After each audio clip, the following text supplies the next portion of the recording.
नमस्कार। देश के कुछ सवाल अपने प्रधानमंत्री के नाम, और वो इसलिए कि कल प्रधानमंत्री नरेंद्र मोदी जी ने राष्ट्र के नाम संदेश देते हुए कुछ सनसनीखेज बातें कही, कुछ इतनी बड़ी बातें कही जिसके बारे में देश को जानने का हक है, पूछने का हक है। वैसे भी हम हिंदुस्तानियों की एक बीमारी ये है कि जब सवाल नहीं पूछने चाहिए उस वक्त हम पूछते हैं। जब ट्रेन एक्सीडेंट हो गया हो, रिलीफ चल रहा हो, उस वक्त हम सवाल पूछते हैं। और जब सवाल पूछने चाहिए उस वक्त नहीं पूछते हैं, सब भूल जाते हैं। प्रयागराज में कितने लोग मर गए, क्या हुआ, उसके बाद सवाल नहीं, पहले दिन हर कोई सवाल पूछ लेता है। हमने हमेशा कहा है कि सवाल पूछने का कोई वक्त होता है, और अब ये वक्त है। वैसे हर हिंदुस्तानी को हक है सवाल पूछने का, लेकिन हम सवाल पूछ रहे हैं एक आधार पे। मैं याद दिलाना चाहता हूं, क्योंकि अब कोई सवाल पूछेगा, उसको कहा जाएगा देखो तुम सरकार से सवाल पूछ रहे हो, देखो तुम ये कर रहे हो, तुम्हें देश पे विश्वास नहीं है। मैं याद दिला देना चाहता हूं दो चीजें। पहला, जब पहलगांव की घटना हुई थी उस वक्त हमने कहा था, मैंने लेख लिखकर कहा था कि सरकार को स्पेस दीजिए, सरकार पे दबाव मत डालिए, भरोसा रखिए। सरकार अपने तरीके से, अपने वक्त पे सही कार्रवाई करेगी। आप सरकार पे भरोसा रखिए, सरकार अपने तरीके से जवाब देगी, और हमें हिंदुस्तानियों को सरकार पे भरोसा करना चाहिए। सिर्फ यही नहीं, जब कार्रवाई हुई, ये लेख है जो मैंने लिखा था, जब कार्रवाई हुई, ऑपरेशन सिंदूर जब हुआ, उसके बाद स्वराज इंडिया ने अपनी पहली प्रतिक्रिया तुरंत कुछ घंटे के अंदर प्रतिक्रिया देते हुए हमने क्या कहा था, स्टेटमेंट आपने देखा होगा। हमने कहा था हम सरकार के साथ हैं, हम देश के सैन्य बल को सैल्यूट करते हैं। वो वक्त सवाल पूछने का नहीं था, वो वक्त था देश का एकजुट खड़े होने का, देश का समर्थन करने का। ये हमारा स्टेटमेंट था।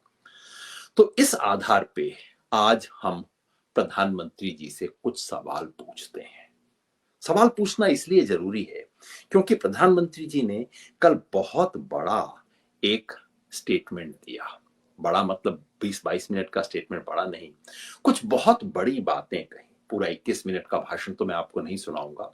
उसमें एक बात थी जो इतनी चौंकाने वाली थी, और दुर्भाग्य से उसे मीडिया ने देखा नहीं है, उस पर ध्यान नहीं दिया, उस पर गौर नहीं हुआ है, उस पर चर्चा नहीं हुई है। अगर हुई है तो भाई मेरी नजर में नहीं है। वो मैं चाहता हूं आप ये सिर्फ 40 सेकंड का सुने, क्योंकि ये राष्ट्र के नाम संदेश था। प्रधानमंत्री ने राष्ट्र के नाम संदेश दिया और कुछ बड़ी बात कही। आप खुद उनके शब्दों में सुनिए, अपने शब्दों में मैं बाद में बताऊंगा कि उन्होंने क्या कहा। क्योंकि अगर वो बात सच है तब तो ये पाकिस्तानी आतंकवाद के खिलाफ भारत की पिछले 20, 30, 40 साल की सबसे बड़ी सफलता है भाई। क्योंकि प्रधानमंत्री ने खुद अपने मुंह से कहा कि वो बता रहे थे, आपने देखा होगा प्रधानमंत्री की बॉडी लैंग्वेज, थोड़ा जस्टिफाई कर रहे थे। उन्हें पता था कि शायद कुछ गड़बड़ हो गई है, उन्हें पता था कि शायद उनके समर्थक उनसे सहमत नहीं होंगे, पता नहीं क्या बात उनके मन में थी, लेकिन बॉडी लैंग्वेज डिफेंसिव थी। और उस डिफेंसिव बॉडी लैंग्वेज में बताते हुए कि किस परिस्थिति में कब हुआ ये। पाकिस्तान दुनिया भर में तनाव कम करने के लिए गुहार लगा रहा था और बुरी तरह पीटने के बाद इसी मजबूरी में 10 मई की दोपहर को पाकिस्तानी सेना ने हमारे डीजीएमओ को संपर्क किया। तब तक हम आतंकवाद के इंफ्रास्ट्रक्चर को बड़े पैमाने पर तबाह कर चुके थे, आतंकियों को मौत के घाट उतार दिया गया था। पाकिस्तान के सीने में बसाए गए आतंक के अड्डों को हमने खंडहर बना दिया था। इसलिए जब पाकिस्तान की तरफ से गुहार लगाई गई, पाकिस्तान की तरफ से जब ये कहा गया कि उसकी ओर से आगे कोई आतंकी गतिविधि और सैन्य दुस्साहस नहीं दिखा। याद रखिए, ये प्रधानमंत्री का राष्ट्र के नाम संदेश है, यानी कि सरकार की, देश की सबसे महत्वपूर्ण वक्तव्य है। याद रखिए, रिकॉर्डेड है, कोई स्लिप ऑफ टंग, जुबान फिसलने की कोई गुंजाइश नहीं है, जो होनी भी नहीं चाहिए। प्रधानमंत्री के शब्द मैं आपको बता देता हूं, आखिर में जो कह रहे थे, बहुत महत्वपूर्ण शब्द हैं। प्रधानमंत्री कह रहे हैं, पाकिस्तान की तरफ से जब ये कहा गया कि उसकी ओर से आगे कोई आतंकी गतिविधि और सैन्य दुस्साहस नहीं दिखाया जाएगा, तो भारत ने भी उस पर विचार किया। मतलब कुल मिला के प्रधानमंत्री चार दावे कर रहे हैं इसमें, देश के नाम। बहुत गंभीर और पवित्र ये स्टेटमेंट होना चाहिए। पहली बात यह है कि ऑपरेशन सिंदूर पूरी तरह से सफल हुआ, हमने पाकिस्तानी आतंकी ठिकानों को ध्वस्त कर दिया।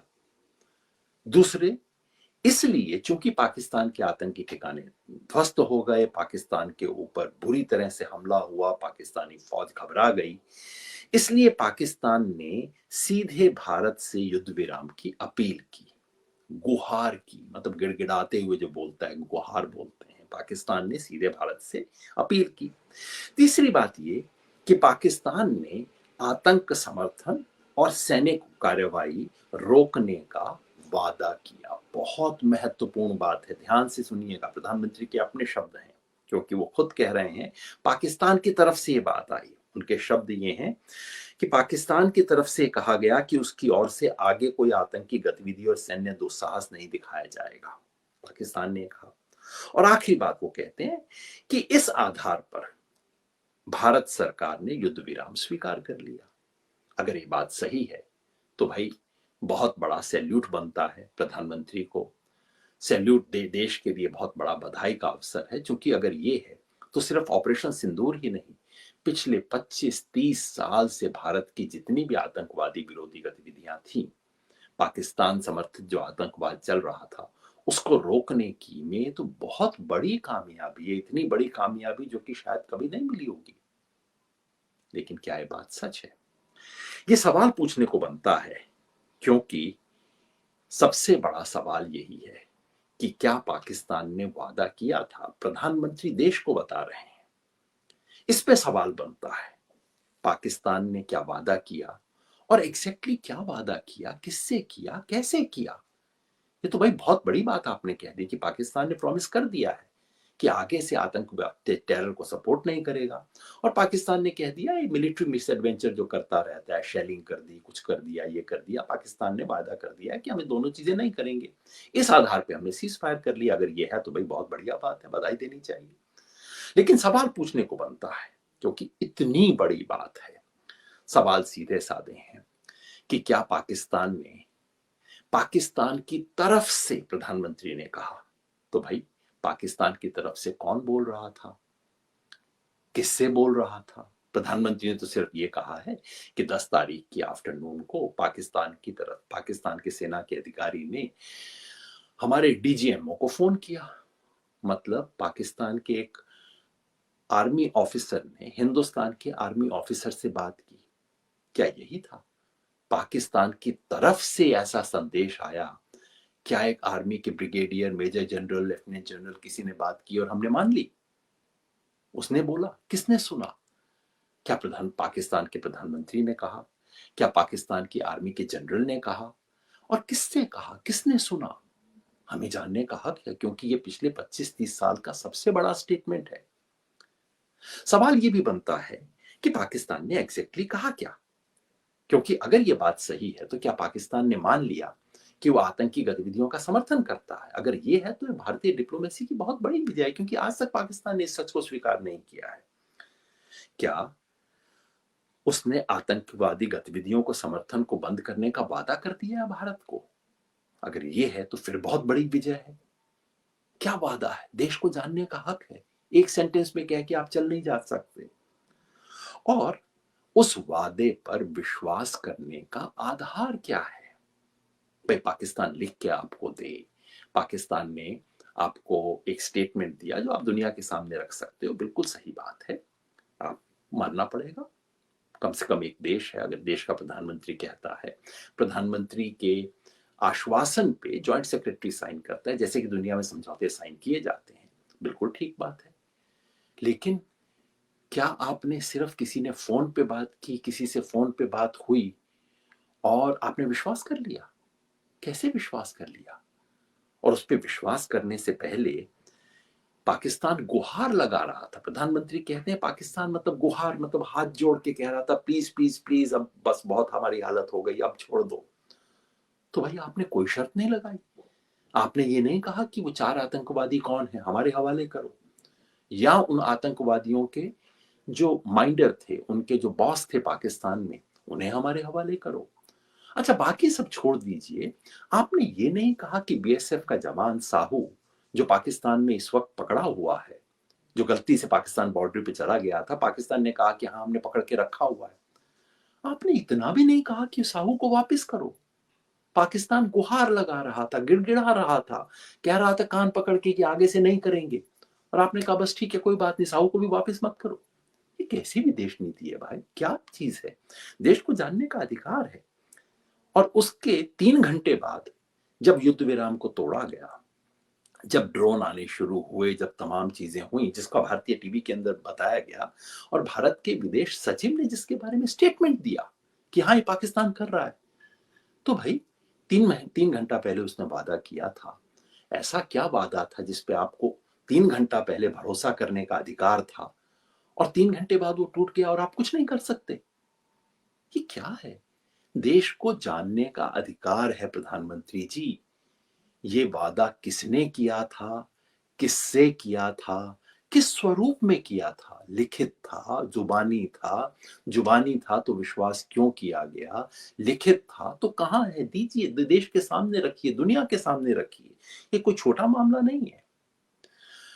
दूसरा सवाल, दूसरा बड़ा सवाल वो ये कि ये क्या सीधे भारत और पाकिस्तान की बात हुई? प्रधानमंत्री ने कहा, उनके स्टेटमेंट में पूरे 21 मिनट में किसी और देश का जिक्र नहीं है, कोई बात ही नहीं है। तो प्रधानमंत्री साहब कह रहे हैं कि भाई हमने हमला किया, पाकिस्तान की हालत पतली हो गई, पाकिस्तान ने हमें फोन किया, हमने माफी मांगी, गिड़गिड़ाया, गुहार लगाई, हमने मान लिया।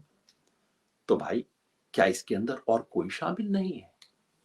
प्रधानमंत्री कह रहे हैं नहीं, मुझे भी विश्वास करना चाहिए, जब देश का प्रधानमंत्री बताए कि भाई ये हुआ तो उसको मानना चाहिए, राष्ट्र के नाम संदेश में प्रधानमंत्री कह रहे हैं। लेकिन ये सवाल तो बनता है कि सवाल ये बनता है कि क्या युद्ध विराम सीधे भारत और पाकिस्तान ने किया या कि अमेरिका ने करवाया? अब मैं सवाल क्यों पूछ रहा हूं, पूछना भी क्यों चाहिए हमें? प्रधानमंत्री ने जब कह दिया तो हम विश्वास क्यों ना कर लें?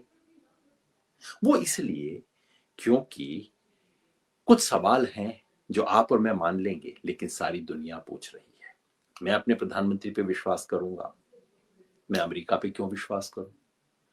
लेकिन सारी दुनिया के सामने कुछ चीजें रखी जा रही हैं, मैं चाहता हूं कि सारी दुनिया भी मेरे प्रधानमंत्री पे विश्वास कर सके। क्या चीजें रखी जा रही हैं? एक सीधा सा सवाल कि भाई अगर भारत और पाकिस्तान के सैन्य ऑफिसर्स ने बात करके फैसला कर लिया कि 5 बजे हम युद्ध विराम करेंगे, तो इसकी पहली घोषणा अमेरिका से कैसे आई? आप सब जानते हैं ना, इसकी पहली घोषणा, भारत पाकिस्तान में सीज फायर हो गया है, इसकी घोषणा ना भारत से हुई ना पाकिस्तान से हुई, सबसे पहले इसकी घोषणा अमेरिका से हुई। अमेरिका ने स्टेटमेंट दिया, उसके आधे घंटे बाद, ये देखिए स्टेटमेंट है, ट्रंप का स्टेटमेंट है, और ट्रंप की पोस्ट के कुछ देर बाद, ट्रंप के पोस्ट से पहले अमेरिका के विदेश सचिव स्टेटमेंट दे चुके थे, और उसके बाद भारत के विदेश सचिव विक्रम मिस्री ने सैन्य कार्रवाई रोकने पर सहमति की जानकारी दी। तो भाई अगर समझौता आप दोनों कर रहे थे तो एक तीसरी पार्टी डिक्लेयर कैसे कर रही है उसको? दुनिया तो कहती है ना कि भाई ये कैसे हुआ? यही नहीं, अमेरिका ने सिर्फ घोषणा ही नहीं की, अमेरिका ने बार बार कहा है कि यह समझौता हमने करवाया है। तो सिर्फ एक बात नहीं है कि संयोग से कहीं हो सकता है कि भाई आप दोनों की बात हुई, आपने अमेरिका को बता दिया, अमेरिका ने वक्त से पहले रिलीज कर दिया। सिर्फ ये मामला नहीं है, अमेरिका कह रहा है कि भाई हमने करवाया। ट्रंप कह रहे हैं कि रात भर बातचीत हुई, हमारे विदेश मंत्री विदेश सचिव ने सारा काम करवाया और ये तो न्यूक्लियर वॉर होने वाला था, हमने रुकवा दिया। ट्रंप कह रहा है कि ये देखिए, अपनी मूंछें ताव देते हुए ट्रंप कह रहे हैं कि भाई ये है ट्रंप इफेक्ट। अब ट्रंप का बेटा कह रहा है कि मेरे पिताजी ने भारत और पाकिस्तान में न्यूक्लियर युद्ध होने वाला था, बस ये मेरे पिताजी ने रुकवा दिया।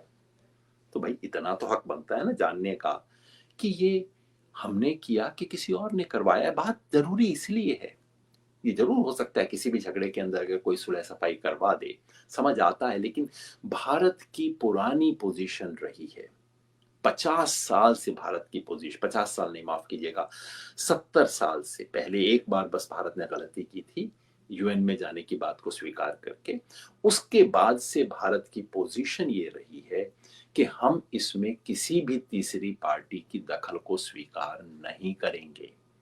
तो क्या भारत ने अपनी पोजीशन बदल ली है, एक दूसरी पार्टी की दखल को स्वीकार किया है? सवाल सिर्फ सीज फायर करवाने तक सीमित नहीं है। ट्रंप और उनके मंत्री खुल के कह रहे हैं कि हम सिर्फ सीज फायर ही नहीं करवाया, अब हम इंडिया और पाकिस्तान की बातचीत करवाएंगे। किस मुद्दे पर करवाएंगे? कश्मीर पे। कह रहे हैं कि कश्मीर का, भारत और पाकिस्तान का विवाद हम सुलझाएंगे, और सुलझाएंगे किसी न्यूट्रल जगह पे बातचीत होगी।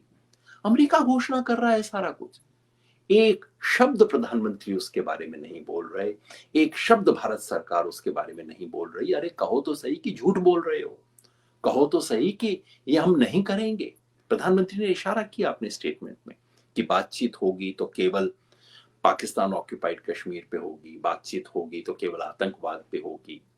पर भाई अमेरिका तो खुल के कह रहा है कि हमने इसमें समझौता, ये बात हो गई है कि अभी सीज फायर कर लो, और सीज फायर जब हो जाए उसके बाद तुम्हें कश्मीर पे बैठ के बात करनी है। तो कहिए ना कि हम असहमत हैं इस बात से, हिम्मत नहीं होती आपकी कहने की। अरे 1971 में जब ये देश कमजोर था, जब हमारी दुनिया में इतनी हैसियत नहीं थी, विश्व गुरु होने का कोई दावा नहीं करता था, तब इंदिरा गांधी ने निक्सन को कह दिया था। वो जमाने चले गए जब 4000 साल पहले 4000 किलोमीटर दूर बैठा कोई देश हमें आदेश दे सकता है कि ये करो ना करो, हमें नहीं चाहिए। और निक्सन ने कहा था मैं 7th फ्लीट भेज दूंगा, इंदिरा गांधी ने कहा था भेज दो, उन्होंने भेजा भी। लेकिन एक जमाना था जब भारत का प्रधानमंत्री अमेरिका के राष्ट्रपति के सामने सर उठा के बात कर सकता था। मेरा प्रधानमंत्री आज क्यों नहीं कर रहा ये बात? वो तो कहते हैं ट्रंप तो उनका खास यार है। अरे आपका यार दोस्त इस तरह की बातें कर रहा है। और सिर्फ इतना नहीं, ट्रंप एक और बात कह रहे हैं उससे आगे बढ़ के। ट्रंप ये कह रहे हैं कि भाई मैंने ये समझौता ट्रेड के लिए करवाया। ट्रंप कह रहे हैं, आप सुनिएगा उनकी क्लिपिंग, ट्रंप अपने मुंह से स्पष्ट कह रहे हैं कि मैंने इंडिया और पाकिस्तान दोनों को कह दिया कि भाई देखो, मैं तुम्हारे साथ ट्रेड करना चाहता हूं, मगर ट्रेड तभी करूंगा अगर ये तुम शरारतें बंद कर दो, ये लड़ाई बड़ाई बंद करो। जैसे मॉनिटर होता है ना, टीचर कहता है बच्चों को कि टॉफी दूंगा लेकिन पहले लड़ाई झगड़ा बंद करो फिर टॉफी दूंगा। ट्रंप बिल्कुल स्पष्ट कह रहा है कि मैंने भारत और पाकिस्तान को कहा कि तुम लड़ाई झगड़ा बंद करो, सीज फायर करो, नहीं तो मैं तुम्हारे साथ ट्रेड नहीं करूंगा। और फिर भारत और पाकिस्तान दोनों के लीडर्स ने मान लिया इस बात को, बच्चे मान गए। Let me say a few words about the historic events that took place over the last few days. On Saturday, my administration helped broker a full and immediate ceasefire, I think a permanent one, between India and Pakistan, ending a dangerous conflict of two nations with lots of nuclear weapons. And they were going at it hot and heavy, and it was seemingly not going to stop. And I'm very proud to let you know that the leadership of India and Pakistan was unwavering, powerful, but unwavering in both cases. And having these, they really were, from the standpoint of having the strength and the wisdom and fortitude to fully know and to understand the gravity of the situation. And we helped a lot.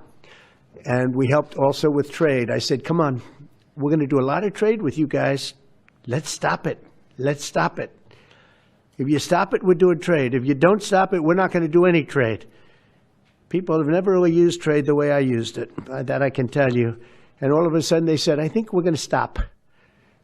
And they have. And सुना आपने America में राष्ट्रपति Trump क्या कह रहे हैं? Press conference है, कोई प्राइवेट बयान नहीं है। कह रहे हैं कि भारत पाकिस्तान लड़ते ही जा रहे थे, न्यूक्लियर वेपन थे, पता नहीं क्या हो जाता। फिर मुझे आना पड़ा और मैंने उन्हें कहा कि देखो, मैं ट्रेड करना चाहता हूं, मगर तुम रुक जाओ, यू स्टॉप इट, नहीं तो मैं ट्रेड नहीं करूंगा तुम्हारे साथ। फिर उसके बाद दोनों ने सोचा, दोनों मेरे पास आए कि ठीक है, विल स्टॉप इट। इस तरह से मैंने दुनिया के अंदर इतना बड़ा काम किया और ट्रेड को इतनी समझदारी से किसी और व्यक्ति ने इस्तेमाल नहीं किया जैसे मैंने किया है। खुद कह रहे हैं, भाई सारी दुनिया किसकी बात मानेगी? ट्रंप की बात भले ही ना माने, ट्रंप झूठा है। ट्रंप ने न जाने कितने झूठ बोले हैं, तो इस बात में मैं ट्रंप का विश्वास क्यों करूं? लेकिन इसका खंडन तो करना पड़ेगा ना। अगर कोई राष्ट्रपति बोलता है, किसी देश का राष्ट्रपति साफ कह रहा है कि मैंने इनका समझौता करवाया, इस शर्तों पे करवाया, और पाकिस्तान उधर से कहता है हाँ जी अमेरिका ने करवाया, पाकिस्तान तस्दीक कर रहा है इसकी, आप इसका खंडन तो करोगे कि नहीं करोगे? क्या यह समझौता व्यापार की शर्त पे हुआ है? याद रखिए, भारत और अमेरिका का व्यापार का समझौता होने वाला है। अमेरिका की टीम 4 बार आ चुकी है। तो जैसा कांग्रेस के प्रवक्ता ने पूछा है, सवाल तो बनता है कि क्या सिंदूर का समझौता हुआ, सिंदूर पे सौदा हुआ? ये सवाल तो बनता है।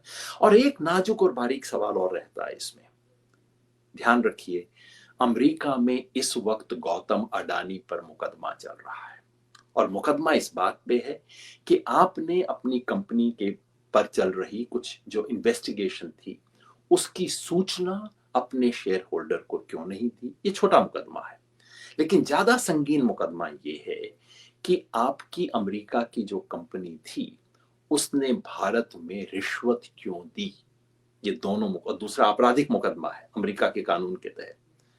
इस पर अमेरिका में चर्चा चल रही है और फैसला कौन लेगा? राष्ट्रपति ट्रंप लेंगे। क्या इस व्यापार के सौदे में एक और गहरा सौदा भी हुआ? इसका जवाब नहीं पता। अभी से इसके बारे में निश्चय करना, इसके बारे में कंक्लूजन लेना बिल्कुल गलत होगा। लेकिन प्रधानमंत्री और गौतम अडानी के रिश्ते देखते हुए ये सवाल हर हिंदुस्तानी के मन में आएगा। हर हिंदुस्तानी चाहेगा कि इसकी पूरी सफाई देश के सामने रखी जाए। और ध्यान से देखिएगा, अगले कुछ दिनों में, अगले कुछ हफ्तों में गौतम अडानी के केस में क्या होता है। क्या राष्ट्रहित और अपने मित्र के व्यावसायिक हित में कुछ समझौता हुआ? सवाल बहुत हैं, सवाल और भी हैं, और सवाल हैं जिनके बारे में अभी तक जवाब नहीं दिया गया। सवाल जो पहले भी पूछे जाने चाहिए थे लेकिन हमने पूछे नहीं थे। लेकिन अब सब वक्त है वो सवाल भी पूछने का। और सवाल जो बाकी हैं, पहला सवाल कि जब पहलगाम में सरकार को पहले से इंफॉर्मेशन थी, बिल्कुल वैसे ही जैसे पुलवामा में 11 बार इंफॉर्मेशन मिल चुकी थी सरकार को, जिसके बाद ये घटना हुई थी। पहलगाम में इंफॉर्मेशन थी, प्रधानमंत्री का दौरा श्रीनगर में होने वाला था, वो कैंसिल किया गया। खबर थी कि टूरिस्ट लोगों पर हमला होगा, उसके बाद टूरिस्ट लोगों को बचाने के लिए कुछ क्यों नहीं किया गया। सवाल ये भी है कि जब ऑपरेशन सिंदूर शुरू हुआ और आपको पता था पाकिस्तान की तरफ से जवाबी कार्रवाई होगी, और आपको ये भी पता था सबसे साधारण कार्रवाई जो होगी वो पुंछ इलाके में, जहां आमने सामने गांव है, पाकिस्तान पहाड़ी पे है, वो वहां से गोले फेंकता है, हमारे गांव में आते हैं, उन गांवों को खाली क्यों नहीं करवाया गया?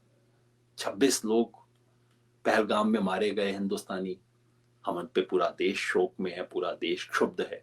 और ये जो 22 लोग पुंछ में मारे गए, जिन्हें बचाया जा सकता था, जिस गांव खाली करवाने थे, उसके बारे में कोई चर्चा क्यों नहीं होती? इस पे सवाल क्यों नहीं पूछे जाते?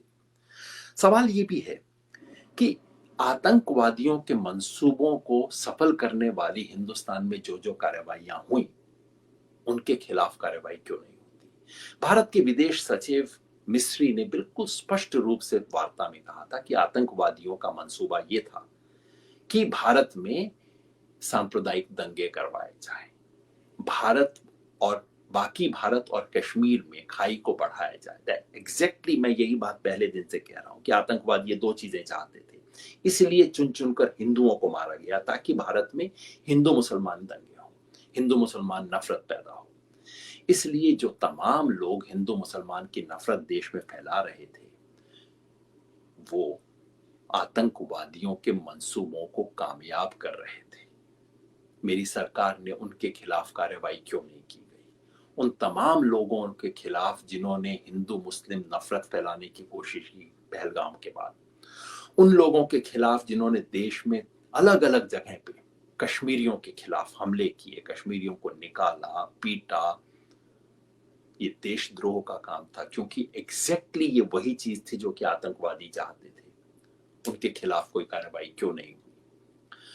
सवाल ये भी है कि एक शहीद जवान की विधवा, नरवाल की विधवा ने जब सिर्फ इतना कहा कि इसके लिए मुसलमानों और कश्मीरियों को टारगेट मत बनाइए, एग्जैक्टली वो चीज जो कि एक हिंदुस्तानी को कहनी चाहिए थी, एग्जैक्टली वो चीज जो भारत के प्रधानमंत्री को कहनी चाहिए थी, जो उस वक्त राष्ट्र हित में थी, वो बात उसने कही। और उसके ऊपर जो उसे जलील करने की कोशिश जिन लोगों ने की, ये सिर्फ एक सैनिक का, शहीद सैनिक का अपमान नहीं था, ये भारत का अपमान था। उसके खिलाफ तमाम तरह के हमला करने वाले लोगों पे कोई कार्रवाई क्यों नहीं हुई? प्रधानमंत्री के खिलाफ एक शब्द बोल देता है, एफआईआर हो जाती है, उस सवाल पे कुछ क्यों नहीं हुआ? विदेश सचिव मिस्री के बारे में कुछ हुआ हरकत? पूरी ब्यूरोक्रेसी, आईएएस, आईपीएस, देश सब कोई खड़े हो गए। अरे शहीद की विधवा के साथ तुम खड़े नहीं हो सकते जब उसके साथ एग्जैक्टली यही सब कार्रवाई हुई? क्या अब उस पर कार्रवाई की जाएगी? सवाल ये बनता है कि जब देश की विदेश नीति की परीक्षा चल रही थी, याद रखिए कभी भी विदेश नीति की परीक्षा ऐसी घड़ी में होती है जब आप एक कॉन्फ्लिक्ट में होते हैं, आपको दुनिया से सपोर्ट की जरूरत होती है। और हमें इतने सालों से बताया जा रहा है कि मोदी जी ने देश की इज्जत, देश की प्रतिष्ठा, भारत का जो एक स्टेटस है, स्टेचर है, वो बढ़ा दिया है। बहुत बढ़िया बात भाई, तो स्टेचर की परीक्षा तो अब होनी थी ना। आप ये बताइए और पूछिए कि इस परीक्षा की घड़ी में दुनिया के किस और देश ने आपका साथ दिया? पाकिस्तान के साथ चीन खड़ा हुआ, सुनते हैं तुर्की भी खड़ा हुआ, कुछ दूसरे देशों ने पिछले दरवाजे से मदद की। भारत के पक्ष में कोई क्यों नहीं बोला? चलिए बांग्लादेश, श्रीलंका, नेपाल आप छोड़ दीजिए, क्वाड करके भारत ने एक अलायंस बनाया हुआ है जिसमें अमेरिका शामिल है, जिसमें ऑस्ट्रेलिया शामिल है, जिसमें जापान शामिल है। वो क्यों नहीं बोला? यूरोपियन यूनियन क्यों नहीं बोली? अमेरिका क्यों नहीं बोला? किसी ने भी पाकिस्तान का नाम लेकर आतंकवाद की आलोचना क्यों नहीं की? पाकिस्तान को जब आईएमएफ का लोन मिलना था, ऑपरेशन सिंदूर चल रहा था, पाकिस्तान को लोन मिलना था, सीज फायर से एक दिन पहले की बात है, आईएमएफ में 25 देश थे। भारत ने एब्सटेन किया क्योंकि वहां नो वोट आप नहीं दे सकते, तो एब्सटेन किया, ठीक किया। लेकिन भारत के साथ किसी भी और देश ने एब्सटेन क्यों नहीं किया? क्या ये आपकी विदेश नीति की सफलता है? क्या इसे आप मुझे बताना चाह रहे हैं कि आप विश्वगुरु बन गए हैं? किसे बातें कहना चाह रहे हैं? ये परीक्षा की घड़ी थी, कोई और भारत की विदेश नीति दुनिया को अपने पक्ष में खड़ा क्यों ना कर सकी? और फिर सबसे बड़ा सवाल, वो 4 आतंकवादी कहां हैं जिनके बारे में, जिसको लेके सब कुछ शुरू हुआ? पाकिस्तान गुहार लगा रहा था। अरे गुहार लगाते वक्त पहली चीज जो आपको कहनी चाहिए थी कि उन 4 को हमारे हवाले करो, वो 4 जिनके कंट्रोल में है उन्हें हमारे हवाले करो। कहां है? क्या हुआ? इसलिए मेरे साथियों, दोस्तों, आज हर हिंदुस्तानी का कर्तव्य बनता है, जब कॉन्फ्लिक्ट की स्थिति थी, जब पूरा देश आक्रमण की स्थिति में था, हमला हो रहा था, हमला किया जा रहा था, वो वक्त था नहीं सवाल पूछने का। उस समय सवाल पूछना गलत था, लेकिन आज सवाल ना पूछना गलत होगा। राष्ट्र हित में आज देश कहता है, देश कहता है जवाब दो, हिसाब दो। विपक्ष ने मांग की है, विपक्ष के नेता ने, राहुल गांधी ने, खरगे जी ने मांग की है कि संसद का विशेष सत्र बुलाया जाना चाहिए जहां सरकार सब चीजों को जनता के सामने रखे। और जैसा कि आमतौर पे होता है, उन्होंने मांग की और सरकार ने कहना शुरू किया, देखो कैसे देशद्रोही हैं, इस वक्त मांग कर रहे हैं सरकार से। उन्हें मैं याद दिलाना चाहता हूं 1962 जब भारत और चीन के बीच में युद्ध हुआ था। बहुत शर्मनाक अध्याय हो भारत के इतिहास का। ऑपरेशन सिंदूर की तरह सफलता नहीं मिली थी तब, उसमें असफलता मिली थी। और उस वक्त विपक्ष के एक युवा नेता राज्यसभा के सदस्य थे अटल बिहारी वाजपेयी। उन्होंने 26 अक्टूबर को चिट्ठी लिखकर प्रधानमंत्री जवाहरलाल नेहरू से मांग की थी कि संसद का विशेष अधिवेशन होना चाहिए, इस पर चर्चा होनी चाहिए, सरकार सामने आए, जवाब दे। और उस जमाने में 8 नवंबर को वाकई संसद का विशेष अधिवेशन हुआ, जिसमें अटल बिहारी वाजपेयी ने सरकार पे हमला बोला, राम मनोहर लोहिया ने सरकार से कड़े सवाल पूछे। उस जमाने के विदेश मंत्री कृष्ण मेनन को रक्षा मंत्री कृष्ण मेनन को इस्तीफा देना पड़ा। देश ने सवाल पूछे, देश ने जवाब मांगे और जवाहरलाल नेहरू तक को जवाब देना पड़ा। इसलिए आज अगर विपक्ष कह रहा है, विपक्ष का नेता कह रहा है कि संसद में का विशेष अधिवेशन होना चाहिए, तो ये राष्ट्रहित की बात है, ये हम सबके हित में है, सवालों का जवाब मिले। विपक्ष ने तो ये भी कहा है कि अधिवेशन तो बाद में बुलाइएगा, पहले एक ऑल पार्टी मीटिंग तो बुला लीजिए, और ऑल पार्टी मीटिंग में प्रधानमंत्री बैठे। तो इधर ऑल पार्टी मीटिंग होती है, प्रधानमंत्री बिहार के अंदर चुनावी रैली एड्रेस कर रहे होते हैं। नहीं प्रधानमंत्री जी, आज वो देश जिसने आप पे भरोसा किया, वो देश जिसने आपको राष्ट्रहित का समर्थक माना, वो देश जिसने पहलगाम के बाद आप पर विश्वास किया, इंतजार किया, वो देश जो कि ऑपरेशन सिंदूर में आपके साथ खड़ा रहा, सैन्य बलों के साथ खड़ा रहा, वो देश सैन्य बलों से जवाब नहीं मांग रहा। उन्होंने जो किया सही किया। युद्ध होता है, नुकसान भी होता है, फायदे भी होते हैं, गिरते भी हैं, उठते भी हैं, सब कुछ होता है। देश सैन्य बलों से सवाल नहीं पूछ रहा, देश आपसे सवाल पूछ रहा है कि आपने जो बहुत बड़े बड़े दावे किए उसका क्या हुआ? क्या आप राष्ट्रहित के वाहक हैं? क्या नेशनल इंटरेस्ट को प्रोटेक्ट करने की जिम्मेवारी के काबिल हैं? ये जवाब आपको देश के सामने रखना होगा, संसद के सामने रखना होगा।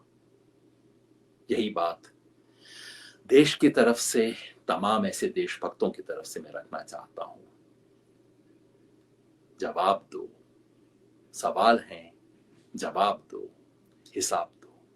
जय हिंद। ಮತ್ತಷ್ಟು ವಿಶೇಷ ವಿಡಿಯೋಗಳನ್ನು ನೋಡಲು ಮತ್ತು ಹೊಸ ವಿಡಿಯೋಗಳ ಬಗ್ಗೆ ತಿಳಿಯಲು EDina.com ಯೂಟ್ಯೂಬ್ ಚಾನೆಲ್ ಸಬ್ಸ್ಕ್ರೈಬ್ ಮಾಡಿ ಮತ್ತು ಬೆಲ್ ಐಕಾನ್ ಕ್ಲಿಕ್ ಮಾಡಿ.